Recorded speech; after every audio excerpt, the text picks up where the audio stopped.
সংগ্রামী ভাই ও বোনেরা, একটি কথা বলতে চাই যে শরীরের জন্য তামাক বড়ই ক্ষতিকর, আর ধর্মের জন্য ইসলাম বড়ই ক্ষতিকর। এই মহিলাটা বলতেছে যে ধর্মের জন্য ইসলাম নাকি অনেক ক্ষতিকর, মানে সে ইসলাম তো পালন করেই না, বরঞ্চ ইসলামকে সে দুই চোখে দেখতে পারে না। তার কথাতেই তো প্রমাণ হয়। আমার কথা হচ্ছে যে 92% মুসলমানের দেশে এমন কথা এই মহিলাটা কেমনে বলে? আশেপাশে লোকে ভরা, তার পিছনে লোক, সামনে লোক, এত এত লোক থাকা সত্ত্বেও কেউ কোনো প্রতিবাদ করছে না। কারণ কি? কারণ একটাই, সে হচ্ছে একটা দলের নেত্রী। আর আশেপাশে যেই লোকগুলো দেখতেছেন সব লোকগুলো হচ্ছে তার অনুগামী। তাকে লিডার মানে, নেত্রী মানে।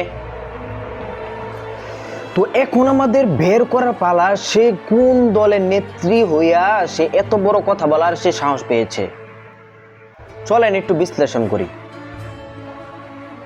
প্রথমে একটু সে যে বক্তব্য রাখতেছে তার ডান পাশে একটা লোকের টি শার্টের দিকে তাকান।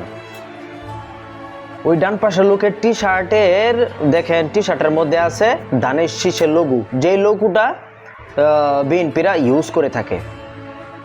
তো এখান থেকে স্পষ্ট হয়ে গেল যে বিএনপির কোনো একটা সমাবেশের মধ্যে এই মহিলাটা এই বক্তব্যটা দিয়েছে। দ্বিতীয় আরেকটা জিনিস লক্ষ্য করেন, এই মহিলাটা যখন বক্তব্য দিচ্ছিল তার গলার মধ্যে একটা মাফলা ছিল, মাফলা। এই মাফলাটা দেখেন, বিএনপিরা সাধারণত ওই যে কোনো একটা অনুষ্ঠানের মধ্যে গেলে তারা একরকম একটা মাফলা তারা ইউজ করে। ওই মাফলার মধ্যে ধানের শীষের লোগো থাকে, বিএনপি নাম দেওয়া থাকে। যে এই মাফলাটা তার শরীরের মধ্যে দেওয়াল। তো এখান থেকে আরেকটু স্পষ্ট হয়ে গেলাম যে সে হচ্ছে বিএনপির একজন নেত্রী। তো বিএনপিরা ভাই এসব কেন শুরু করেছে? এসব কেন শুরু করেছে?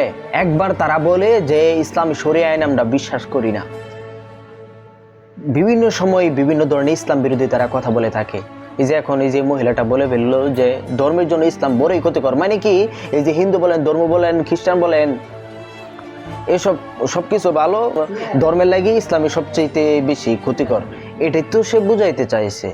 তো এখন আপনাদের কাছে আমার প্রশ্ন, যারা ইমান হারা কথা বলে, যাদের ঊর্ধ্বতন নেতৃবৃন্দরাও ইমান হারা কথা বলে, তাদের দল করা কি জায়েজ নাকি না জায়েজ?